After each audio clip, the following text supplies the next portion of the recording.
და თქვენი ბრალი ხო არ არის. მე ეგრე მგონი, ხა პოლიტიკაში ვერ ვერკვევი, მაგრამ ხელისუფლების ბრალია რასაკვირველია.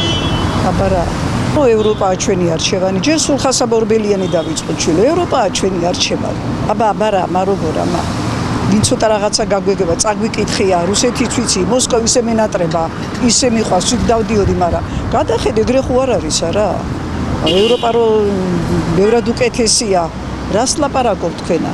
24 ენაზე არისო იქ ევროპარლამენტში, რომ შენ შეგიძლია შენ ენაზე რაც გინდა ის მოითხოვა და გაგცემ პასუხი და ეს არის და რა ვიცი და იქ უმუშევრობა ძალიან ნაკლები ალბათ. ყველაფერს თავი დავანებო, ჩვენი მიგრანტები რატომ მიდიან იქა? რამის 2 მილიონი ნახევარი კი რატო არიან წასული? ცუდი თუ არის, რატო არიან წასული? ცუდი თუ ღარიბაშვილი რათა სწავლობს იქა და ყველა პარლამენტარიშვილი თურმე იქა სწავლობს და რა ვიცი. თვითონ ცალკე ორგანიზაციები ამერიკას და ევროპას რომელიც კვებენ რომ იტყვიან რაღაც რა უნდა თავი ჩვენგან გამოსწორდება ესეც ყველაფერი იქნება ეს. მე პოლიტიკის არაფერი არ მესმის, მაგრამ ამ თავრობის არ უარამჯერა ეგ ვიცი. არის ოპოზიციის.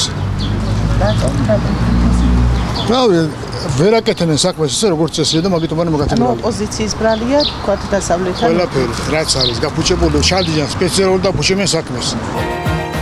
რასაც რუსული სპეცსამსახურები მათ ავალებს, ზუსტად იგივეს აჟღერებენ ესენიც.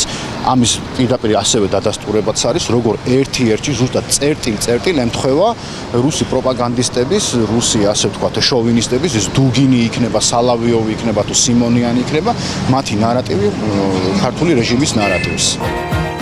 რა ვიცი, მე მგონი ქვეყნად საერთოდ არეულობა და იმისი ბრალია, რა ვიცი. ვერ გეტყვით.